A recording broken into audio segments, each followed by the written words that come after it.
Bechorot daf kaftet, on va commencer par Kafret Amoudbet, la Mishnah qui est en bas de la page.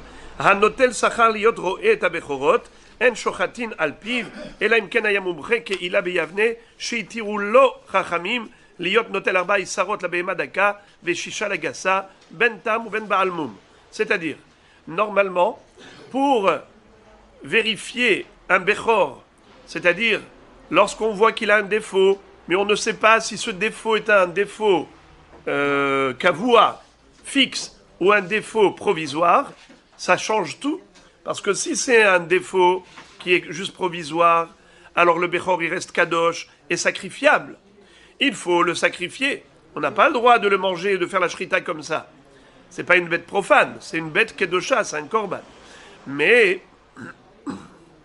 si c'est un moum kavua, si c'est un défaut perpétuel, définitif, donc cette bête-là n'est plus kadosh, n'est plus sacrifiable, qu'est-ce qu'il faut faire? Le Kohen, on le donne au Kohen, et le Kohen il fait la shrita, il mange. Dans le sens où on avait besoin de déterminer, on avait besoin d'une compétence pour pouvoir définir est-ce que c'est un défaut kavua ou moum over, ou juste passager provisoire. Et en plus, on a déjà vu qu'il fallait pour ça une smicha. C'est-à-dire qu'il fallait être diplômé. Ça ne suffisait pas d'être juste un vétérinaire. Il fallait avoir un diplôme de son rave pour être mevaker moum, pour vérifier le défaut. Il fallait être moumhe. Alors maintenant, la Mishnah nous dit que ce moumhe, normalement, n'a pas le droit de toucher de l'argent pour ce travail. Et là, imken, haya mumhe ke'ila. Qu'est-ce que ça veut dire? Rachidi ke'ila, hadar beyavne, de hasidhu, velo nechshad bekar. Ça veut dire que on ne donne, on ne confie cette mission en payant de l'argent pour cette vérification qu'à un homme qui est premièrement diplômé et deuxièmement, il faut qu'il soit tzaddik et hassid comme monsieur Hila, Rabbi Hila, qui habitait la ville de Yavne. C'était un homme qui était hacham, mais aussi hassid. Et personne n'allait le soupçonner qu'il allait dire que c'est un moum kavua juste pour l'argent qu'il a touché. C'est-à-dire, l'intérêt du Kohen, c'est de dire que ce moum-là est un moum kavua. Comme ça, il n'y a pas de gdusha. On n'a pas besoin d'en faire un korban. Il peut directement lui faire la shrita chez lui à la maison, sans avoir à se déranger. Alors, il a besoin qu'on dise que ce soit moum kavua. Et donc, quand il paye le moumhe, ça peut être un shohad, un pot de vin. Alors c'est ça. Et il faut, premièrement, qu'il soit hassid, et deuxièmement, qu'il soit payé de toutes les manières. C'est ça ce que dit la Mishnah. Hitiru lo hachamim, liot notel arba isarot la behema daka, veshisha isarot la behema gassa. Hachamim lui ont autorisé de toucher de l'argent pour les examens qu'il faisait. Quand il allait vérifier la bête et l'examiner, pour déterminer le moum, est-ce qu'il est kavua ou moum over, il allait toucher de l'argent. Combien? 4 issarim, ce sont des pièces de monnaie. 4 issarim pour behemadaka, pour le menu bétail, et 6 issarim pour le gros bétail. Pourquoi? Parce que c'est plus difficile, pas seulement parce que c'est plus volumineux, et donc il y a plus de surface à vérifier. Non, c'est pas ça, puisque en général, quand on arrive avec un moum. Le moum, on l'a déjà déterminé. Qu'est-ce que ça change? Donc, quand on dit vérifier, c'est pas vérifier dans tout le corps est-ce qu'il y a un moum. C'est déterminer la nature de ce défaut. Est-ce que c'est un défaut qui va guérir ou il est perpétuel, il est définitif? Donc, on met le doigt sur le défaut. Alors, qu'est-ce que ça change? Behema daka ou behema gassa? Ce qui change, c'est la neutralisation de la bête. Pour une grosse bête, un gros bœuf, va le tenir maintenant pour qu'il ne bouge pas. Attrape-le. tu dois le mettre par terre. D'accord? Tu dois le mettre par terre, lui attacher les pattes, et pour avoir la tranquillité de bien vérifier et tester. C'est pas en une seconde que tu vas avoir la réponse. Et le bœuf, maintenant, il commence à bouger dans tous les sens. Comment tu fais? Alors, il faut l'arrêter, il faut le neutraliser. Et pour ça, il faut des forces, plus d'efforts. Donc, on paye plus cher pour la vérification du défaut d'un gros bétail par rapport à un menu bétail. 4 issar pour Behema Daka et 6 issarim pour Behema Gassa. En plus, Ben Tam, Ben Baalmoum. Les Hachamim ont dit qu'il va toucher cet argent dans tous les cas de figure. Que finalement il s'avère que c'est un défaut, ou défaut perpétuel, ou bien juste provisoire, l'homme est chané. Le rabbi Ila, il touche son argent. Ben Tam, Ben Baalmoum. Ça veut dire quoi, Tam? Il s'est avéré que le défaut en question n'est pas un défaut kavua, donc ça s'appelle un Bechor Tam. Bien que maintenant il n'est pas Tam, il a un Moum. Mais c'est un Moum envers. Moum envers égale Tam.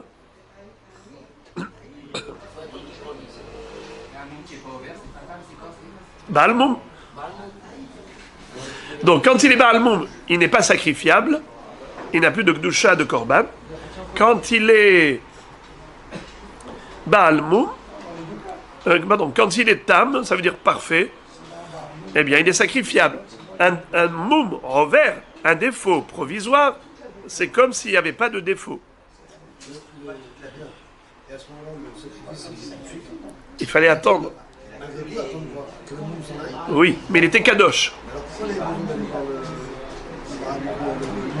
Pour savoir ce que moi je fais la shrita, pour savoir est-ce que je lui fais la shrita et je le mange maintenant. La question que je posais, c'était pour pouvoir le consommer. Oui, bien sûr. Il fallait de toute façon. Et en disant qu'il était un moule qui était envers, il pouvait tout de suite aussi faire la sur l'homme. Exactement. C'est pour ça qu'on va chez un mumchi. La Gemara demande Maïtama. Pour quelle raison? Attends, excuse-moi, si le môme, il est envers Sadaki, il va se guérir, il peut le tuer tout de suite, maintenant, non. Il peut faire la shrita maintenant. Même qu'il a le môme encore. C'est provisoire. Provisoire? Il est provisoire. Il s'appelle Tam. Et à partir de ce moment-là, je peux le tuer sur le moment du fait qu'il va guérir. Il n'a pas de défaut. Il n'est pas considéré comme un défaut. La Gemara maintenant nous dit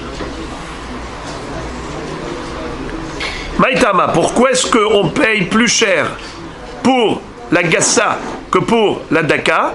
Réponse Hay nafish tirhe, ve hay lo nafish tirhe. Pour le gros bétail, il y a plus de dérangement, alors que pour le petit, c'est pas difficile de neutraliser un petit mouton. Ensuite, la Gemara continue. Ben Tam ou Ben Baalmoum. Bish lama Baalmoum. Mishum de Kacharele. Et la Tam Amay.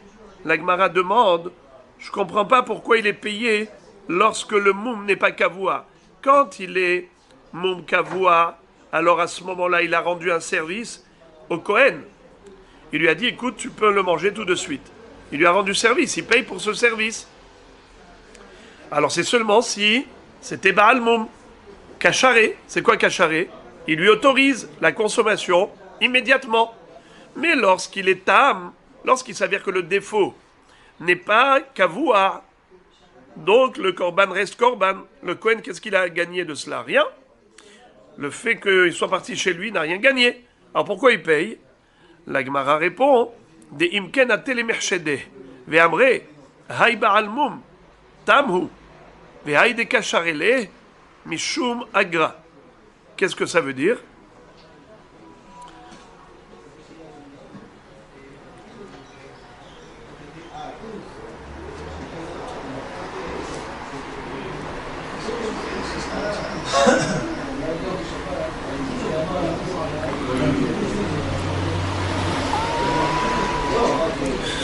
Si on ne touchait pas de l'argent pour le tam, alors on touche l'argent que pour quoi? Que pour le Baal Moum.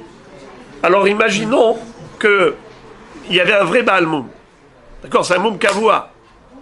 Il lui dit, c'est bon, Mutarlach. C'est un moum qui est définitif. Tu peux y aller. Qu'est-ce que les gens vont dire? On a bien compris. Tu sais pourquoi il lui a dit ça? C'est parce qu'il touche de l'argent. Parce qu'en réalité, ça, c'est pas un moum kavua. Ça, c'est possible que ce soit un moum envers. Et donc, la bête, elle est encore tam, elle n'est pas Baal moum. Alors, pourquoi il lui a dit que c'est un Baal moum? C'est normal. Parce que s'il lui dit que c'est un tam, il ne touchera pas d'argent. S'il lui dit que c'est un Baal moum, il touche de l'argent. Donc, il a tout intérêt à dire que c'est un Baal moum. Pour ne pas que les gens ne soupçonnent le Bodek, le Rav Ila, qui était Moumhe, pour pas qu'on dise que en fait c'est un menteur qui prend des pots de vin, c'est que pour son intérêt qu'il a dit que c'est un Baal Moum, pour ne pas qu'on le soupçonne de cela, on lui dit de toutes les façons, qu'ils disent kasher ou pas kasher, de toutes les façons il va toucher le même prix. Amré, Atel et Amré, on aurait pu le soupçonner en disant Hay Baal Moum, Tamhu. Cette bête-là que lui a dit que c'est un Baal Moum, ce n'est pas vrai, ce n'est pas un Baal Moum. En réalité, c'est un Tam. Alors pourquoi il a dit Baal Moum? Haïdeka Charele, pourquoi il lui a autorisé en disant que c'est un Baal Moum? Mishum Agra, c'est juste par rapport au salaire. Il voulait de l'argent, il voulait un Sachar, et il savait que s'il va dire Assour, il ne touchera pas d'argent. Alors il est intéressé à dire Moutar. Vous entendez? J'ai vu à ce propos dans le Rambam dit quelque chose de très fort. Écoutez ce qu'il dit Rambam. Mikan dana Rambam ala shohatim larabim sheraoui lahem o shelo itlu sachar klal o sheitlu sachar ala nimtsaot nevela o trefa kemo ala nimtsaot keshera dumya de roemum abechor. Rambam dit les shohatim, quand ils font la shhita, ils sont payés. Ils font l'abdika, ils sont payés. Par qui? Par le propriétaire de la bête. Le propriétaire de la bête, s'il voit que sa bête n'est pas cachère, il a perdu à cause du shochet, ou même si ce n'est pas à cause de lui, en tout cas il dit, monsieur shochet, tu m'as rien apporté, tu m'as rendu aucun service, alors je te paye pas. Si ça marche comme ça, c'est très grave, dit Rambam, parce que les shochatim vont dire toujours kacher. Parce que s'il dit taref, il ne touche pas d'argent pour son travail de shochet ou bodek. Il ne touche d'argent que s'il dit que c'est kacher. Alors, tu crées ici un intérêt à dire kacher. C'est très grave. Il y a ici du shochad. Il y a ici noguer badavar. Alors, Rambam dit, ou bien que les shochatim ne touchent pas d'argent, peu probable, ou bien si ils touchent, qu'ils touchent dans tous les cas de figure. Ben kacher, ben lo kacher. Et en effet, aujourd'hui, on les paye par rapport à des journées de travail. Je ne pense pas qu'ils sont payés par rapport à un nombre de bêtes. Ils sont payés pour des heures de travail. Donc si c'est des heures de travail, peu importe ce qu'il a coupé, une bête cachère ou pas cachère, il est payé de toutes les façons. Parce que si tu le payais en fonction du résultat, c'est très grave. Il va toujours te dire que le résultat est bon pour être payé. Juste une question, entre parenthèses, qui se pose sur la Gemara, c'est qu'à un moment donné, la Gemara dit que tu le payes lorsqu'il était Baal Moum, je comprends, mais que tu le payes quand il est Tam, pourquoi? Là, c'est quelque chose qui est très difficile à comprendre. Pourquoi? Parce que ça veut dire quoi, ça? Mais quelqu'un qui a investi du temps, quelqu'un qui a travaillé, peu importe le résultat, lui, il a fait office de hacham vétérinaire, il a passé du temps pour vérifier est-ce que ce moum, il est kavoua ou pas kavoua. Alors, s'il te dit que c'est un moum kavoua, tu le payes. S'il te dit que c'est un moum qui n'est pas kavoua, il est tam, tu ne le payes pas. Mais pourquoi tu ne le payes pas? Il a investi du temps. Écoutez le Mefaresh. Sheelat Agmara Te'una Bi'ur. La question de la Gemara nécessite une compréhension. Madoua loitol schar tirha. Pourquoi il ne sera pas payé pour son dérangement? Ou schar batala al etzem abdika. Afalpi shelo enahu, bien qu'il ne lui ait pas rendu service au propriétaire. Alors le livre Reshit Bikurim répond, Mikevan, Shebaal Abechor, Lopasak Imo la tête le klum, et là chez Hachamim itnukar, chez Itol Arbaal Adaka Veshisha Lagasa, Lachen Maksha Gmara, chez Ayad Dailahem Letaken, chez Itol Sachar, Rak Shehora, chez Yeshbo Mum, chez Enahu. Ça veut dire qu'en fait, en réalité, l'arrangement au niveau financier n'est pas entre les deux parties, entre le propriétaire de la bête et le hacham vétérinaire. Non. En réalité, lui, il aurait dû faire ce travail gratuitement. Qui a dit qu'il faut le payer? C'est les hachamim qui ont demandé au propriétaire de la bête, paye-le. C'est pas lui qui réclame. C'est pas le Rav Hilla qui demandait l'argent. C'est pas le hacham qui a le droit de demander. C'est les hachamim qui ont institué que le propriétaire de la bête, de lui-même, pense à le payer. Paye-le. Il a travaillé pour toi. Donne-lui 4 Issarim Behemadaka, 6 Issarim pour Behemagasa. Alors la question de l'Agmara est que la logique veut que les hachamim instituent et imposent au propriétaire de la bête de payer que si le propriétaire a reçu en contrepartie un intérêt. Je paye pour un intérêt. Je paye pas pour rien. Si on payait pour le travail, et le travail, donc, c'est-à-dire celui qui s'est investi, il réclame son argent, eh bien, il a investi du temps, il réclame. Mais non! On a dit que dans l'absolu, tu n'as pas le droit de réclamer de l'argent pour ça. Donc, il n'y a pas ici un rapport d'employeur-employé. C'est juste une takana de hachamim. Et cette takana de hachamim, elle est par rapport au propriétaire de la bête. Ils lui disent, paye. Alors lui, il peut dire, je paye, dans la mesure où j'ai un intérêt.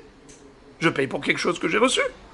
Mais si je n'ai rien à gagner, pourquoi voulez-vous que je paye? C'était ça le sens de la question de l'Agmara. Et la réponse de l'Agmara, c'est de dire que si tu ne payes pas dans tous les cas de figure, alors il va y avoir un problème de fond. Lequel?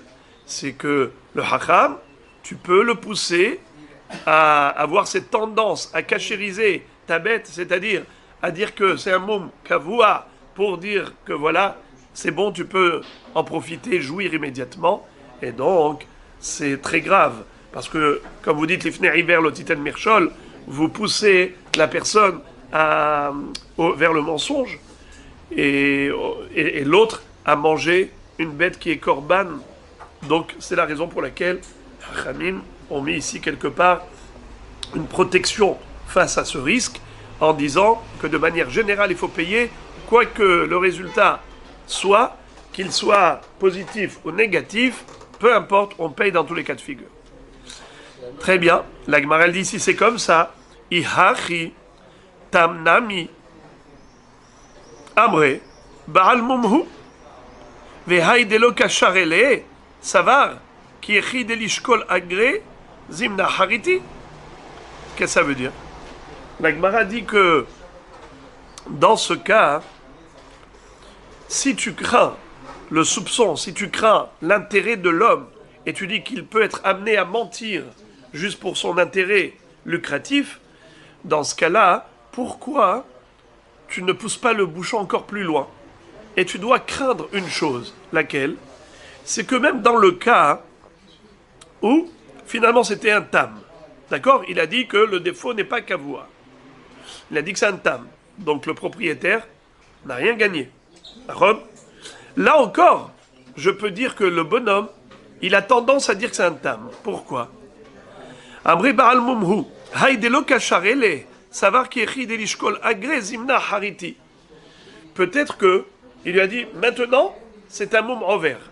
À l'heure qu'il est, c'est un moum envers. C'est un moum passager. Donc il est tam. Pourquoi il lui a dit ça? Parce qu'il a un intérêt. Déjà, maintenant, il a touché déjà 6 Issarim. Un jour viendra, il va y avoir encore un autre problème. Il va revenir avec la même bête. Il va dire, regarde, tu as vu ici, il y a une mauvaise tournure. Ça a évolué négativement. Ou bien encore un autre moum. Le moumhe, le vétérinaire, il augmente ses chances de gagner de l'argent encore et encore. Une bête fragile, elle peut avoir encore un défaut, il va gagner encore des sous. La Gemara dit, pourquoi tu ne crains pas cela? Hadzimna takinu le rabanan, trezimne lo takinu le rabanan. Hachamim, par rapport à cela, ils ont fait une takana. Ils ont dit, on ne paye qu'une seule fois pour cette bête. Pas deux fois. Donc, n'essaye pas d'avoir un intérêt de dire, pour l'instant, la bête elle est interdite. Comme ça, tu te donnes une chance qu'une fois, il va revenir encore. Et à ce moment-là, tu vas toucher encore des sous. De toutes les façons, par rapport à cette bête, si le propriétaire revient, il ne te payera pas une deuxième fois. Donc tu n'as absolument aucun intérêt, ni à dire blanc, ni à dire noir. Tu dois dire les choses que tu penses vraiment en fonction de la réalité qui est devant toi. Très bien les amis, nouvelle Mishnah. Hanotel secharo ladun dinav betelim. C'est-à-dire que les Hachamim ont institué que le Dayan ne touche pas d'argent pour son investissement en tant que Dayan. À tel point que quoi? Qu'on a annulé son din. Son din, même s'il a tranché, il a prononcé un verdict, son din vaut 0. C'est comme si on n'était pas au Beddin. Pourquoi? Parce qu'ils ne veulent pas que le Dayan touche de l'argent pour cela. C'est-à-dire que, non seulement qu'il ne faut pas qu'il touche de l'argent de l'un d'entre eux en tant que shohad, mais même s'il touchait équitablement des deux et tout, assour. Un hôtel Secharo la Doun, Dinav Betelim. Les Haïd, Aedotav Betelim. Ou bien, pareil, un aide qui touche de l'argent pour venir témoigner et déposer au Beddin, sa doute ne vaut rien. Elle est caduque, nulle et non avenue. Les Hazot ou le Kadesh, Memav Meme'ara, Ve'efro et Fermikle. Qu'est-ce que ça veut dire? Quelqu'un qui touche de l'argent pour l'aspersion des eaux lustrales, des eaux mélangées au centre de la vache rousse, pour purifier quelqu'un qui a touché un mort. On sait qu'il fallait mélanger l'eau de source à la cendre de para adouma, asperger le tamé le 3e et 7e jour. Ensuite, il allait au mikvé. Et à la tombée de la nuit, il devenait tahor. Cette aspersion, c'est une opération. Est-ce qu'on peut payer pour jouir de cette opération? Non. Il ne faut pas que le mazé, l'aspergeur, celui qui va asperger, il ne faut pas qu'il touche de l'argent pour ça.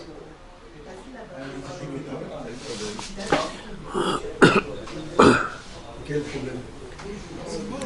Aucun problème. Pourquoi il y a un profil? On va voir pourquoi. Alors maintenant, si jamais ça a été fait, il a pris de l'argent pour ça, alors Hachamim ont dit, eh bien, on annule cette aspersion comme si on avait aspergé avec de l'eau de Merara, parce que normalement ça doit être de l'eau de source. Mais si c'était de l'eau stagnante, comme de l'eau qui est dans un bassin ou dans une grotte, dans une Merara, vous savez c'est quoi Merara? Bor, Shiach ou Merara. Bor c'est un puits rond, Shiach c'est une tranchée rectangulaire, longue et étroite, Merara c'est un bassin carré et qui est recouvert partiellement. Ça s'appelle Merara. Donc, Hachamim ont dit que cette eau-là, qui a été utilisée pour l'aspersion, bien que c'est de l'eau de source, Hachamim lui ont donné un statut de Merara, de l'eau de Merara, de l'eau stagnante, qui n'est pas Maïm Haïm. Or, dans la Torah, c'est écrit Maïm Haïm El Keli. C'est quoi Maïm Haïm? De l'eau vive. C'est quoi de l'eau vive? C'est de l'eau de source qui jaillit. Eh bien, Hachamim ont dit c'est comme s'il avait utilisé non pas de Maïm Haïm, mais Marianne, mais comme si c'était Meimehara, de l'eau stagnante. Ve'efro, efer mikle.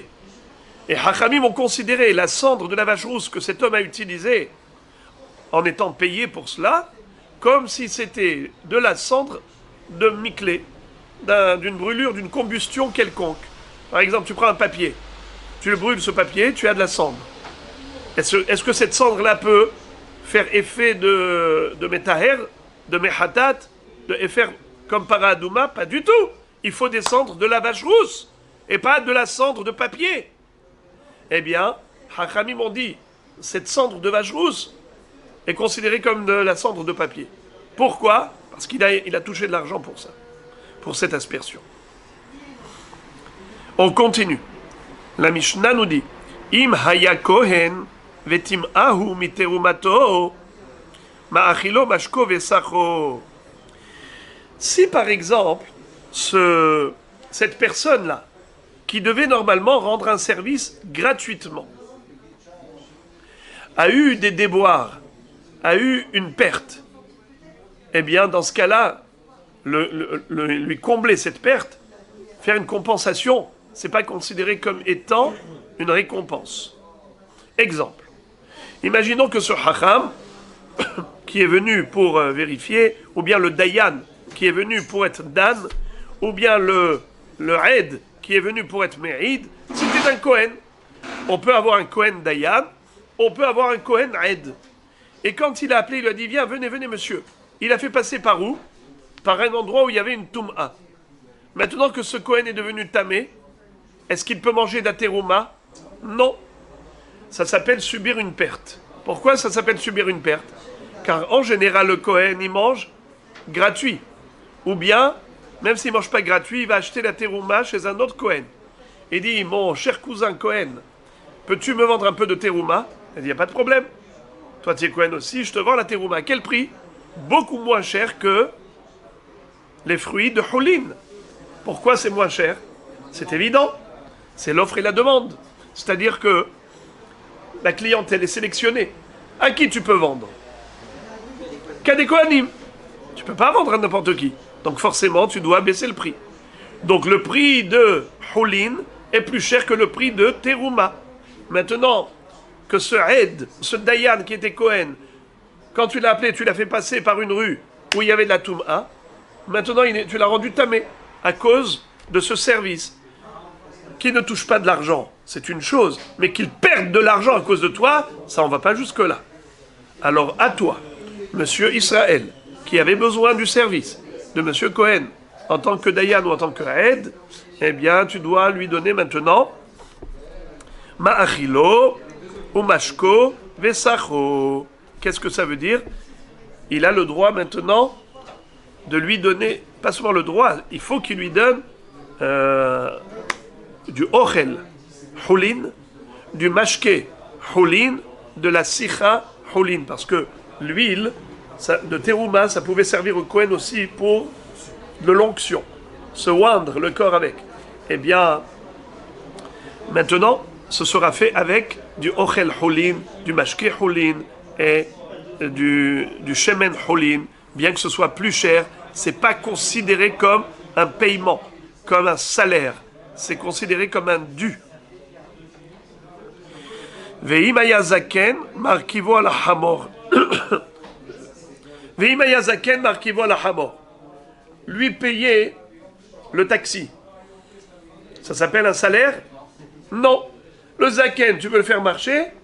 Non, tu as le droit de lui payer le hamor. Alors on a l'impression que c'est un salaire. Eh bien non. Ve'noten lo sraro kepoel.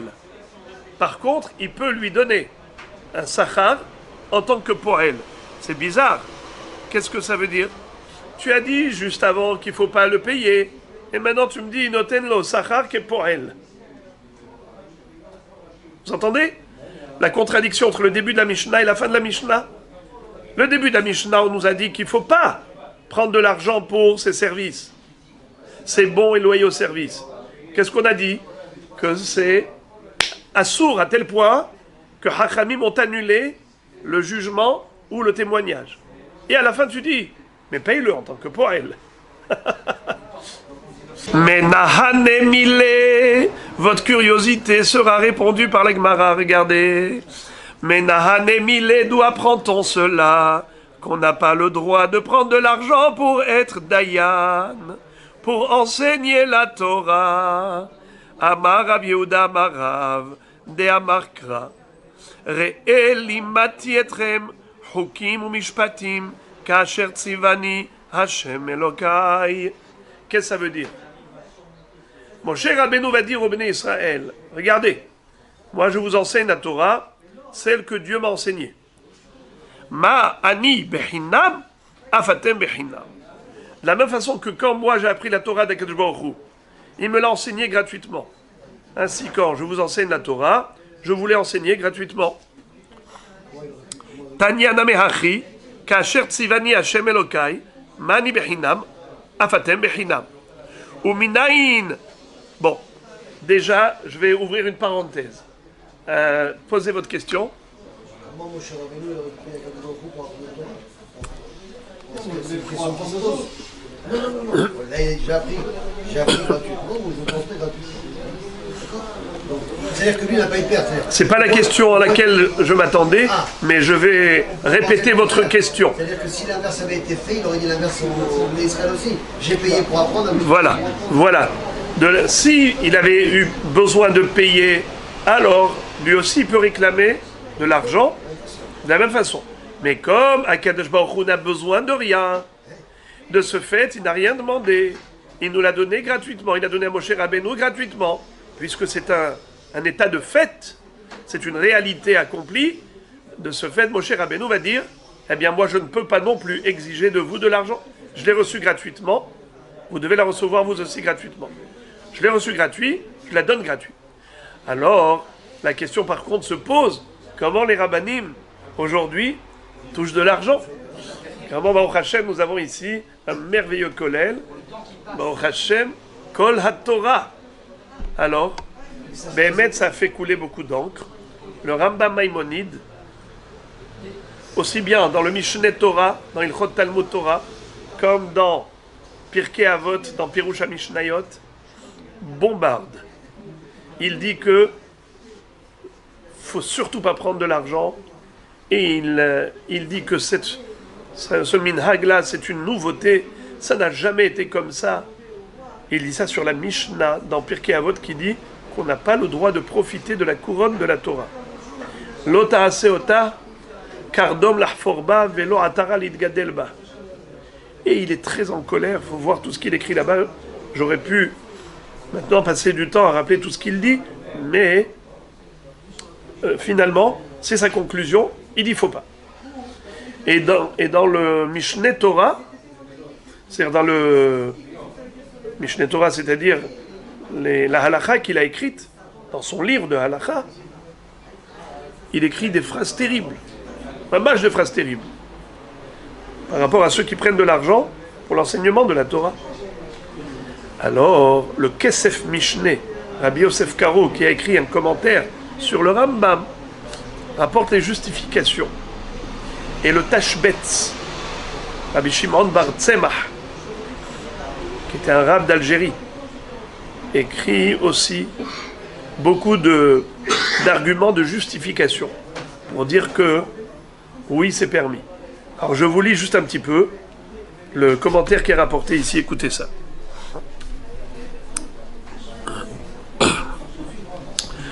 Ure'e Rambam, Sherich Bechomer Isurze, Mikol Makom, malgré tout, Noagim Arshav, Lelamed Torah Besachar. Tosfot disent que le minhag aujourd'hui, c'est d'enseigner la Torah avec un salaire. Ve'ata'ar mishum she'eno notel sachar avur alimud, et la sachar bitul melachto.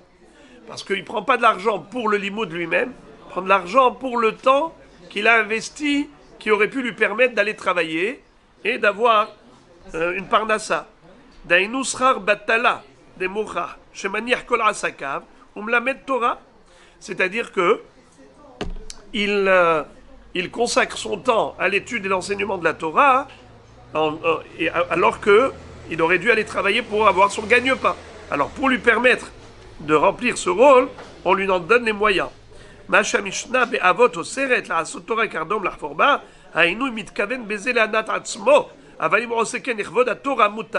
Le Darkei Moshe, c'est le Rama pour les Ashkenazim, dit si son but, tout dépend de la Kavana. Si c'est, en fait, il exploite la Torah pour un intérêt personnel, alors là c'est grave.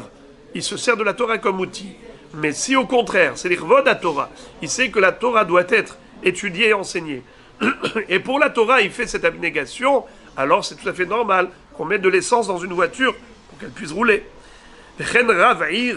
le Rav de la ville, Mutar lekabel achnasa me'anshe iro, shelo yitztarech la'asot melacha ou litbazot bifnehem.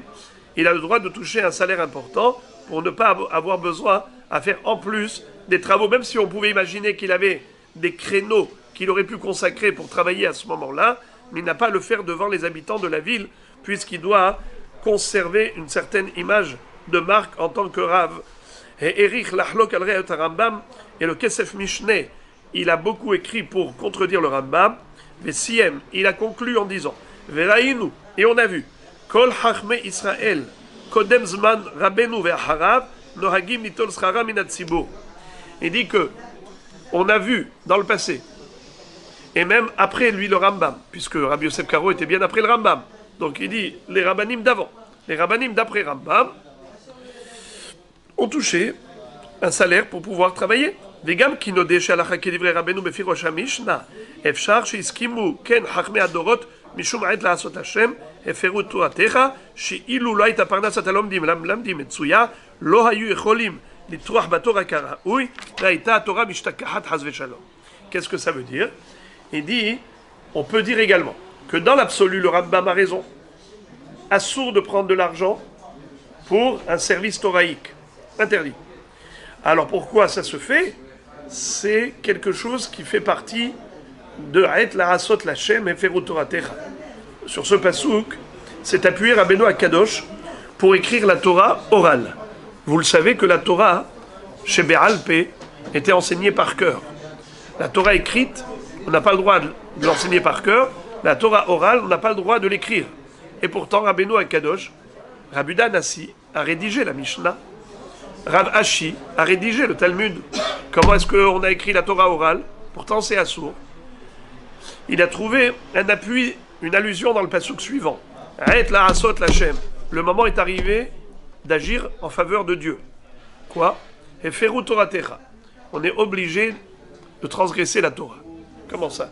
Tu transgresses la Torah pour Dieu? Oui. J'écris la Torah orale. J'écris la Torah orale. On n'a pas le droit. Mais si Rabbeinu Akadosh ne l'avait pas fait, Chas v'Shalom aujourd'hui, Am Israël aurait été dépourvu de Torah. Car avec la galoute, les persécutions, la dispersion, la déstabilisation du peuple juif aurait fait que, au fil des générations, la Torah aurait été oubliée. Il y aurait pu y avoir que des petites bribes de quelque chose qui reste des générations antérieures, mais évidemment que toute cette richesse de la Torah aurait été perdue. Donc, dans le même ordre d'idées, si tu ne payes pas les étudiants et enseignants de Torah, eh bien cette Torah sera oubliée. De ce fait, on est dans le cadre de pas le choix. Ubihiyota metsuya yochlu la'asok v'yagdil Torah v'yadir. Ça veut dire que, puisque ces gens-là, on leur donne les moyens de s'investir dans l'étude et l'enseignement, eh bien c'est ce qui fait que la Torah est perpétuelle et perpétuée.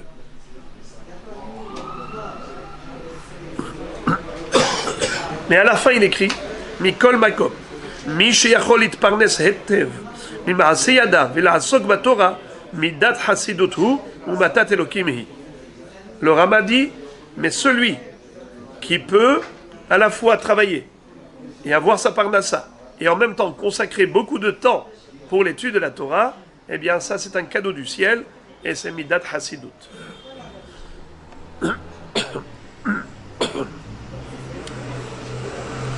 J'ai vu à ce propos un débat. Bon, ça c'est la grande mahloket dans Maseret Brachot Daf Lamed He. Ça c'est la source, ça c'est l'origine de tout le débat. C'est avec ça qu'il faut commencer. Dans Maseret Brachot Daf Lamed He Amud Bet, on a la grande mahloket entre Rabbi Shimon Bar Yochai et Rabbi Ishmael. Rabbi Ishmael dit Ve'asafta deganecha v'tiroshcha v'tzharecha hanheg bahem minhag derech eretz. Ça veut dire quoi? Tu étudies la Torah et en même temps tu travailles. Rabbi Shimon Bar Yochai va dire à Rabbi Ishmael, quoi? Efshar Adam Zorea, Horej Beshat Harisha, Zorea Beshat Zria, Dash Beshat Disha, Torah Matei Alea. Si la personne investit son temps pour les nécessités matérielles, eh bien il y a toujours quelque chose à faire. On est toujours absorbé par une activité au niveau business. Alors est-ce que vraiment c'est possible que la personne puisse intégrer toute la Torah avec toute sa profondeur si elle est obligée de vaquer à des activités professionnelles qui s'imposent à lui? Alors, qu'est-ce qu'il dit? Il dit non. L'homme doit étudier la Torah dans l'absolu, et la parnassa, d'où elle va provenir? Ve'amdu zarim ve'ra'ut sonchem. Les étrangers viendront et vont faire paître vos troupeaux à votre place. Et vous êtes au Beth Midrash. Alors on lui a dit, mais quand même, il y a écrit pasuk, ve'asafta deganecha ve'tiroshecha ve'itzarecha. La Torah parle bien de l'agriculture. Ça veut dire que on parle au béni Israël de l'agriculture. Vous savez ce qu'il a répondu? La kashia. Ha bisman she'osim retzono shel makom, ha bisman she'en osim retzono shel makom. Lorsqu'on accomplit la volonté divine, eh bien, on n'a pas besoin de travailler. HaKadosh Baruch Hu nous enverra le nécessaire. Si on n'accomplit pas la volonté divine, eh bien, bezerat apecha tochal lechem. Tu mangeras ton pain à la sueur de ton front et tu vas travailler. C'est vrai que le Maharsha pose la question, il dit, et pourtant c'est écrit au début du pasuk, de la paracha, Vehaya im shamua tishmeru, el kol mitzvotai asher anochi metzave etrem. Hayom. Et là-dessus il est écrit, Ve'asafta deganecha ve'tiroshecha ve'itzaharecha. Comment tu peux dire lo osim retzono shel makom? Mais dans le pasuk c'est écrit le contraire. Le Maharsha répond qu'il y a tzaddik gamour et tzaddik she'eno gamour. Dans la première paracha, il y a écrit Ve'ahavta et Hashem Elokecha bechol levavcha, ufchol nafshecha, ufchol meodecha. Tu aimeras l'Éternel ton Dieu de tout ton cœur, de toute ton âme et par tous tes moyens matériels. Mamoncha. Dans la deuxième paracha, c'est écrit Les ahava et Hashem Elokerem ul'ovdo bechol levavchem, ufchol nafshechem. Il n'est pas écrit ufchol meodechem. Dans la première paracha, c'est écrit que cet homme, il est prêt à sacrifier même son méhod, même ses biens matériels. Dans la deuxième paracha, cet homme, il dit attention, je suis prêt à donner mon âme, mon cœur, mais pas mon argent. Celui-là, c'est le tzaddik she'eno gamour. C'est ce tzaddik she'eno gamour, she'eno oseh retzono shel makom à la perfection. Eh bien, de lui, il est dit, ve'asafta deganecha, tu auras une bracha malgré tout.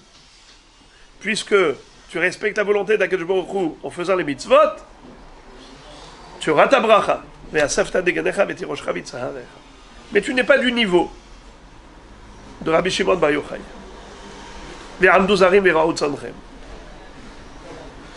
Qui était Torato ou Manuto. Rabbi Shimon Bar Yochai. Ok, les amis, on continue. Exactement. Donc on a Issachar et Zevulun, c'est encore une autre histoire. Là, c'est déjà un arrangement de business. Issachar, il étudie pour Zevulun, et Zevulun va travailler pour Issachar, moitié-moitié, en compensation. Partage leur parnassa. C'est pas qu'il lui donne le maaser. Il donne la moitié. Moitié de sa Torah, et l'autre lui donne la moitié de la parnassa. Non, ça c'est un arrangement qui est de partager. On n'a même pas besoin. C'est vrai. C'est vrai. C'est vrai. Vous avez raison. Zevulun, il n'a pas fait comme Rabbi Shimon. Mais Issachar, la question elle est par rapport à Issachar. Comment Issachar il prend l'argent de Zevulun? C'est un arrangement. C'est un business. On partage la Torah et on partage le Parnassa. Comment? Je n'ai pas entendu. C'est quoi Hayom? Dans le premier verset du Chassid, celui qui Chassid, qui prend d'Abraham,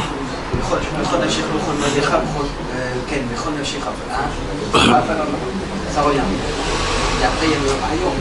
Hayom, Chachamim disent Shebechol Yom Vayom Iyu Be'anecha Kahadashim. La Torah ne doit pas prendre de rides à tes yeux. Jamais la considérer comme archaïque, primitive.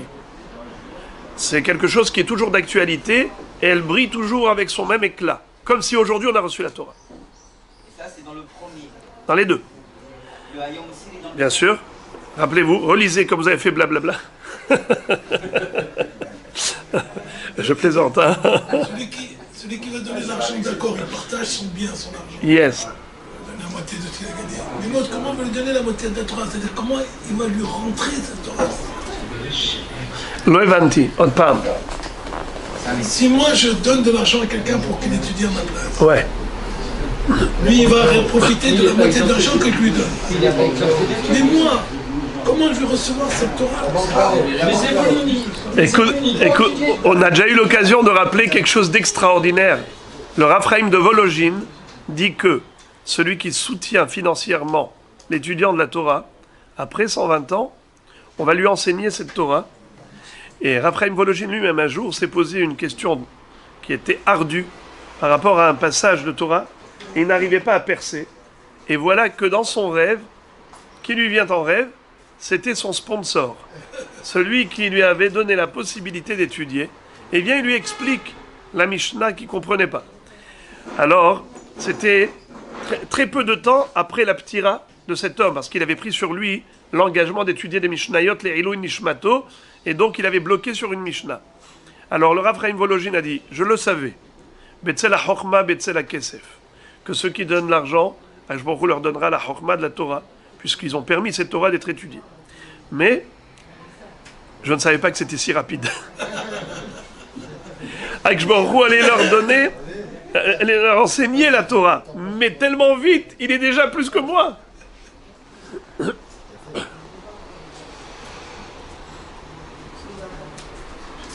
On continue.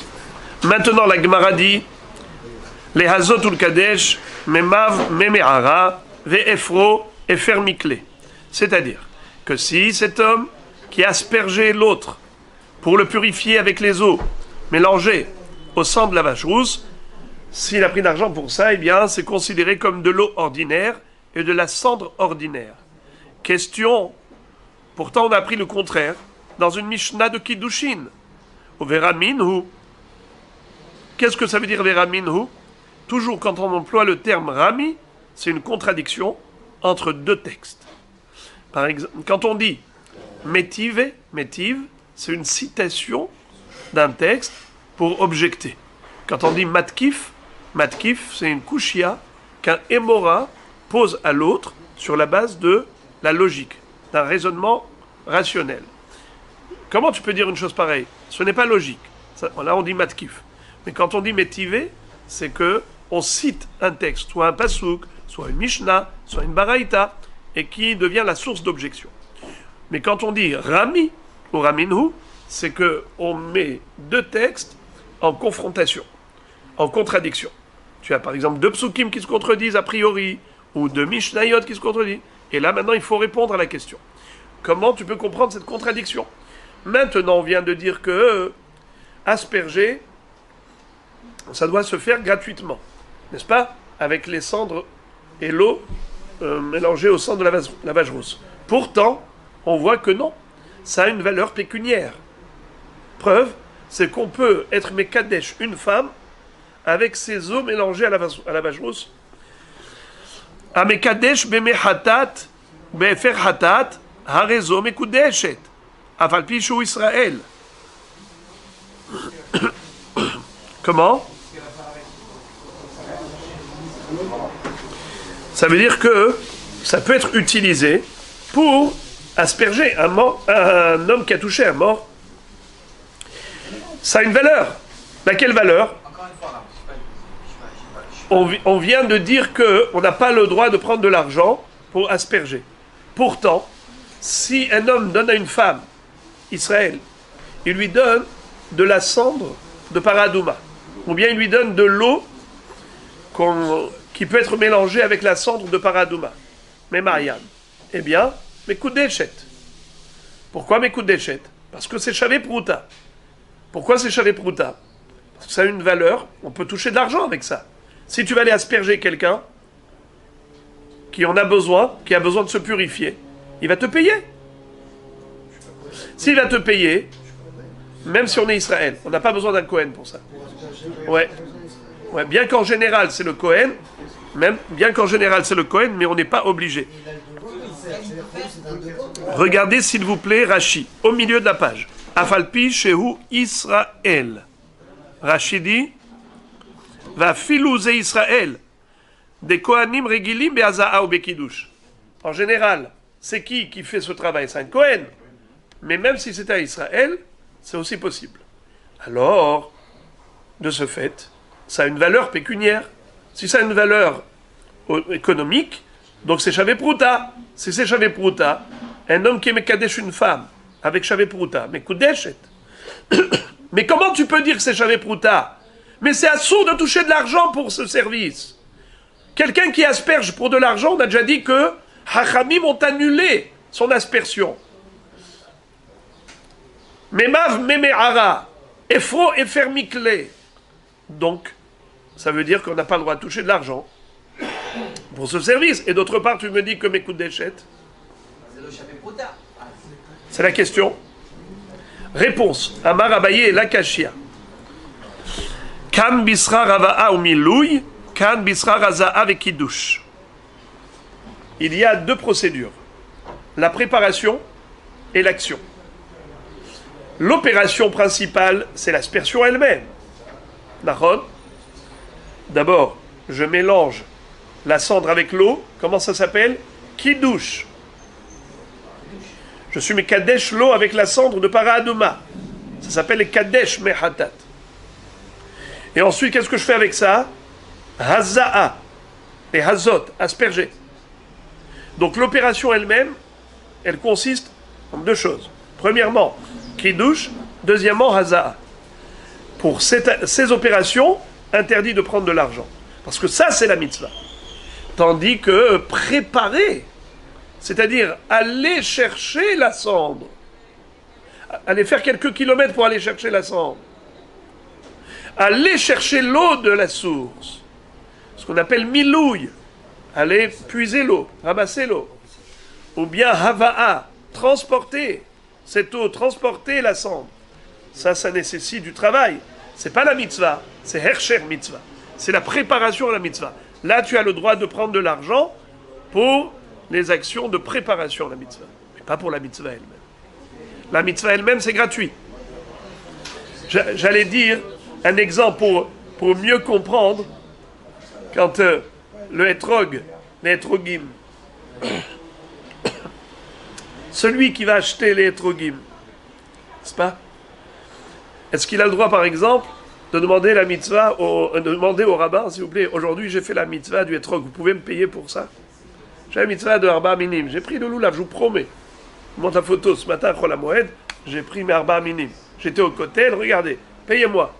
Sourd de demander de l'argent pour l'accomplissement d'une mitzvah.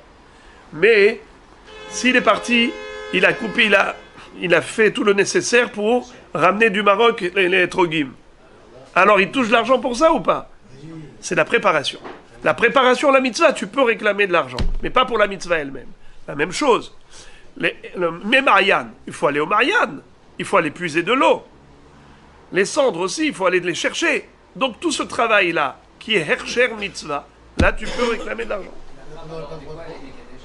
Justement, quand il lui a dit, je te donne ça, c'est qu'au lieu d'aller chercher quelqu'un qui aura besoin de cette cendre, il va devoir aller chercher. Quelqu'un qui aura besoin de cette eau, il a besoin de chercher. Elle lui donne, elle lui vend. Ça vaut de l'argent.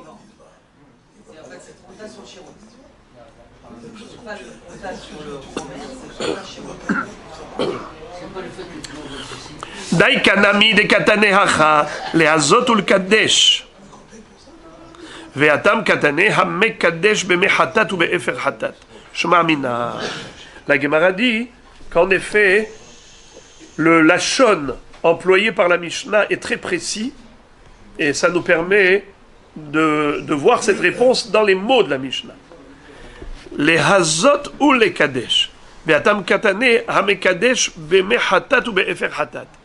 À propos de kiddushin, on a dit que ça vaut de l'argent. Pourquoi? Il a été mekadesh avec quoi? Pas avec la haza'a, pas avec le kiddush, mais avec le mehatat, l'objet lui-même, l'objet de mehatat, l'objet de efer hatat, les cendres, l'eau. Alors que ici, quand on nous a dit que tu n'as pas le droit de prendre l'argent, les hazot ou les kadesh, c'est pour l'action d'aspersion, l'action de kiddush, qui est la mitzvah elle-même. Shema Mina, donc en effet, la réponse est confirmée. On continue. La Mishnah nous avait dit, Im haya kohen vetim ahu mitrumato alors, ma'achilo mashkehu vesacho. On avait dit que le dayan n'a pas le droit de prendre l'argent. Le aid n'a pas le droit de prendre de l'argent. Ok. Mais si jamais ce aid ou ce dayan c'était un Kohen qui est devenu tamé à cause de ce parcours pour aller lui rendre service, d'être mé'id ou d'être dan din, dans ce cas-là, il est du devoir du Israël de le dédommager en lui donnant à manger du holin. L'autre, il aurait pu manger de la terouma, mais maintenant que tu l'as rendu tamé, à cause de toi, eh bien, il faut compenser. Donne-lui du holin. C'est pas considéré comme un salaire. La Gemara pose la question, elle dit Ihu goufé chiazil. Elle est bonne, celle-là. Comment ce Kohen, Dayan, ou Aed, s'est permis de rentrer dans un cimetière pour raccourcir le chemin, pour abréger son parcours? Mais t'as pas le droit de rentrer dans un cimetière. Ihu goufé chiazil. Pourquoi il a écouté cette personne qui l'a sollicité? Akshbarout interdit. Alors tu écoutes ce monsieur. Réponse. Bebet apras derabanan. Qu'est-ce que ça veut dire? De Amar Rabiuda Amarav, Menape Hadam bet apras veoler. De Rabiuda Barami Mishme de Rabiuda Amar, bet apras shenidash tahor. De quoi s'agit-il? En fait, il y avait ici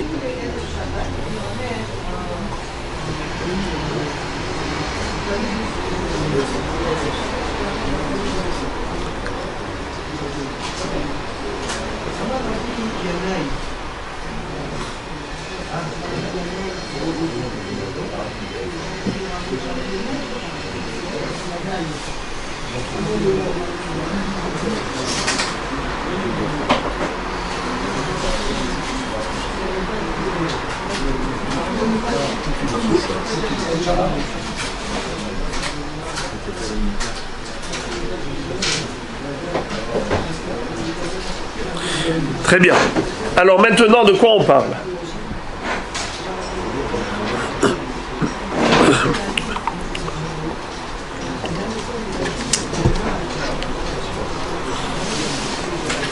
La réponse de la Gemara, c'est qu'on parle d'une Toum'a de Bet Apras. Qu'est-ce que c'est que Bet Apras? Bet Apras, c'est un sadé, un champ, dans lequel il y avait un kever, une tombe. Une tombe, mais qui a été broyée par la charrue. Il y avait une charrue qui avait labouré le champ. Et on ne savait pas où se trouvait le kever, parce que ce n'était pas une tombe qui était désignée. Sinon, la charrue, elle serait passée tout autour. Là, on parle de ce qu'on appelle sadé chez Avad Bah Kever. Un champ dans lequel il y avait un cadavre, un squelette qui était en dessous, mais on ne sait pas où. La charrue passait par là, et donc elle a broyé. On considère que il pourrait y avoir des particules du squelette qui sont dispersées sur la surface du champ. Qu'est-ce qu'il faut faire? Prendre un éventail et ventiler en marchant. Tu ventiles, et comme ça tu envoles les petites particules d'os si tu veux marcher par là et ne pas devenir tamé. Alors maintenant, il faut comprendre une chose. C'est que parce que vous aurez pu me dire, et alors, mais peut-être qu'il y a des petits morceaux qui sont sous la terre, et quand le Kohen y passe dessus, il devient tamé, ce qu'on appelle Tum'at Ohel. Pourquoi tu parles que de toucher les particules? Mais il peut être aussi Ma'ahil. Réponse, il n'y a pas de Tum'at Ohel pour un morceau d'os qui est juste cassé ora. Hachamim ont dit que Etzem cassé ora, un os d'un squelette humain qui fait le volume d'un grain d'orge, on est tamé que si on le touche ou on le soulève. Mais pas si on est ma'aïl. S'il est sous le même toit qu'une personne ou un keli, il n'y a rien qui se passe. Pourquoi? Pour que les os soient métamés, mais ohel, il faut qu'il y ait ce qu'on appelle rov binyan ou rov minyan. Soit 125 os, soit qu'il y ait le crâne, la boîte crânienne, avec la colonne vertébrale, le rov du binyan du corps humain. Si c'est plus petit, pourquoi la peur de la poussière? Alors, La poussière, c'est encore plus petit. alors en fait, cette Toum'a, elle est comme des Rabbanan. C'est pas Minatora. Minatora, il n'y a pas de Toum'a. Et d'ailleurs, les Hachamim ont dit, pour traverser et ne pas devenir tamé, tu fais ça. Tu ventiles. Alors, c'est de cela qu'il s'agit. Ce Kohen, comment il est devenu tamé? Il a traversé cet endroit qui était tamé comme des Rabbanan. Ce n'était pas Minatora. Et là, qu'est-ce qu'il a fait? Il a pris un éventail et il a ventilé. Et quand il a ventilé, a priori, il avait le droit de le faire. Il n'y a pas de issur pour un Kohen de traverser un Beth Apras en ventilant. Alors pourquoi est-ce qu'il ne peut pas manger la terouma? Il ne peut pas manger la terouma parce qu'il est tout de même tamé. Regardez Tosfot. Tosfot disent Mashma allié des Nipouach Shari. Voyez-vous le dernier Tosfot qui commence par le mot Hechi Azil Lebet Apras. Comment est-ce qu'il a marché dans le Pras? Mashma allié des Nipouach Shari. Lelech Le'aïd. En ventilant avec un éventail, il a le droit d'aller au Beddin pour être Me'id ou pour être Dayan. Aval Mikol Makom Tamehu. Tout de même, il a un statut de Tamé Miderabanan. Kede Katane, mais Tamehu Mitrumato. Comme on a dit, il a rendu Tamé pour la Terouma. Mais Kaché Mekan et Pirusho. Rabbenutam Faresh Nipouach Mo'i Lechol Davar. Et de là, on a une couchia sur Rabbenutam qui disait que le Nipouach, il protège. Que si tu es Mena Peyah, alors tu ne deviens pas tamé. Il dit non. Le Nipouah, il t'autorise, mais tu deviens tamé. Vous entendez la chose et son contraire. Il y a un gros paradoxe ici. Normalement, un Kohen, il n'a pas le droit de rentrer au cimetière. S'il est rentré, il a fait deux choses. Premièrement, il a fait une avera. Deuxièmement, il est devenu tamé. C'est la conséquence. Mais maintenant, il y a Beth Apras.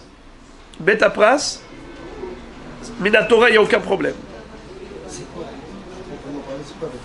Beth Apras, c'est un champ où il y avait un cadavre en profondeur. La charrue, on ne savait pas où il était, la charrue, elle a tout broyé. Alors nous supposons qu'il pourrait y avoir des particules éparpillées ici et là.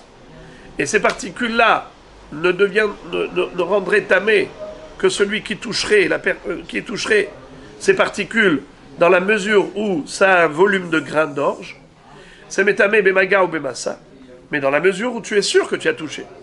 Mais là, tu n'es pas sûr. Tu dis peut-être qu'il y a des particules. Puisque c'est que peut-être, alors, Behemet, il n'y a pas de Tum'a Minatora. Puisqu'il n'y a pas... Hein? Alors, il y a ceux qui veulent dire ici, ça fait que Tum'a Bershut Arabim Tahor. Ça fait que Tum'a Bershut Arabim Tahor. Il y a ceux qui veulent dire, pour cette raison, c'est la manière la plus facile de répondre, mais il y a une autre explication, c'est que, étant donné que c'est possible que la charrue n'ait même pas broyé le cadavre. Ce n'est pas sûr. Qui dit que le cadavre a été broyé? Tu supposes. C'est un safek sfeka. Peut-être que la charrue, elle a touché le cadavre, peut-être pas. Et même dans la mesure où ça a broyé le cadavre, peut-être que là où tu as marché, tu n'as pas touché des morceaux d'os qui faisaient kasserora. Donc c'est safek sfeka. Puisque c'est deux safek, Minatora, il n'y a pas de Tum'a. Puisqu'il n'y a pas de Tum'a, non. Parce que je ne sais pas où est-ce qu'il est. Alors, de ce fait, qu'est-ce que je dis? La Tum'a, elle est que Miderabanan. Miderabanan, mais c'est paradoxal. C'est que nous avons d'une part une Tum'a, des Rabanan, et d'autre part, on a le droit d'avoir cette Tum'a des Rabanan. Comment? En ventilant. Écoutez ça. Hachamim m'ont dit, pour être sûr que tu ne touches pas des morceaux d'os, prends ton éventail et tu marches en ventilant. Est-ce que ça suffit? Ça suffit pour autoriser à M. Cohen de marcher dans ce Beth Apras. Mais est-ce qu'on va dire que maintenant c'est sûr qu'il n'en a pas touché et donc il est tahor? Eh bien non. Il est tamé, midérabanan. Conséquence, il ne peut pas manger la terouma. C'est antinomique. C'est paradoxal. Parce que si tu dis qu'en ventilant, tu as le droit de marcher, ça veut dire que quoi? Que tu considères que tu n'as pas touché. Alors pourquoi tu dis que c'est tamé? Il est quand même tamé, midérabanan. Est-ce que la poussière elle est montée en l'air? Comment? Mais vous entendez que c'est que midérabanan. Vous avez compris ça. C'est très étonnant. Qui est-ce qui a dit que non, c'est pas vrai? Il n'est pas tamé. C'est Rabbeinu Tam. Et Tosfot disent de là, on a une preuve contre Rabbeinu Tam. Parce que comment Rabbeinu Tam va expliquer cette Gemara? Rabbeinu Tam a dit que lorsque tu passes avec un éventail, avec un ventilateur, et tu avances dans le Beth Apras, eh bien tu envoles les particules. Donc certainement tu n'as pas touché, tu es tahor. Tu es tahor. Tosfot disent, c'est pas vrai. S'il était tahor, alors pourquoi est-ce que le Israël doit lui payer du holin? Pourquoi ce Kohen ne peut pas manger la terouma? Alors c'est ça. Alors Tosfot disent que midérabanan il est tamé. Alors vous entendez, la chose et son contraire, c'est que d'une part il a le droit de traverser. Il a le droit de traverser le Beth Apras, et bien qu'il ait le droit de traverser, il est tout de même tamé. Midérabanan. Vous avez compris la réponse à Gemara ou pas? C'est bizarre qu'on le laisse passer. On le laisse passer. C'est le paradoxe. C'est pour ça que Rabbeinu Tam dit, c'est pas possible. Si on le laisse passer, c'est qu'il est tahor. On continue. Et un homme, il a le droit de passer dans le Betapras avec l'éventail. Et Rabbi Yehuda Barami, Mishme de Rabbi Yehuda Amar, Betapras shenidash tahor. Et Rabbi Yehuda Barami dit qu'il y a aussi une autre façon de traverser le Betapras, c'est une fois que beaucoup de gens ont marché ici, alors ils ont certainement écrasé les particules d'os. Donc même s'il y avait des os qui faisaient casser aura, comme le volume d'un grain d'orge, ce n'est plus le cas, puisque ça a été écrasé, donc c'est broyé, c'est déjà des particules inférieures à un grain d'orge.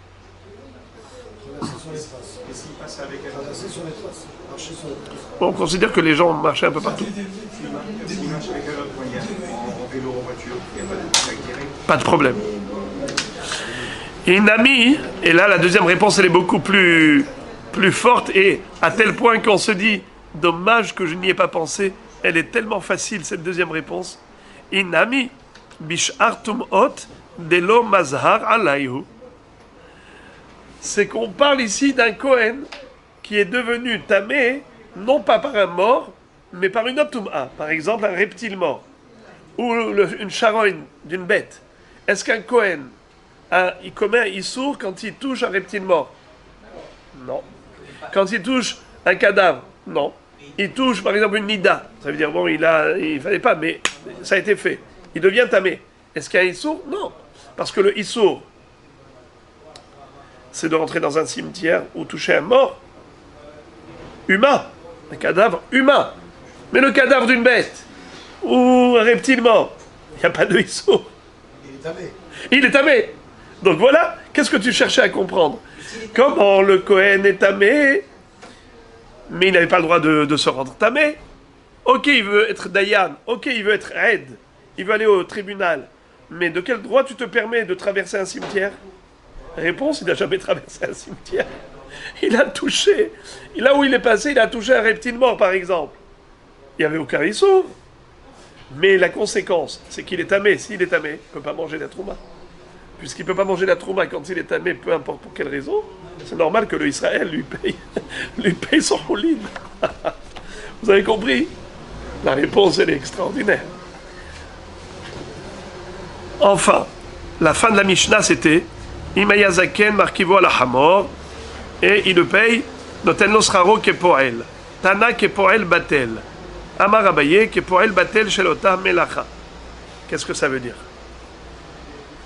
Si ce Dayan ou ce Aed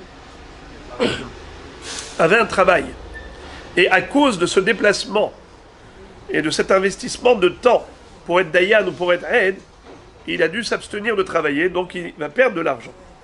Là, il a le droit de lui payer, comme un Poel Batel. Poel Batel, Shelota Melacha.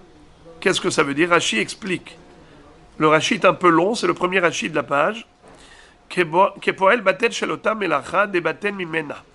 De Imayano Kev Margaliot, She Avodata Noha, la Asot, Sraro Merube, Im Omerlo Tol Karvekar, Tvatel Ayom Imelacha et no Pohed Misraro, Ela Davar Muat, Sharen Noha, Ve'en Batorah. Imaginons c'était un diamantaire.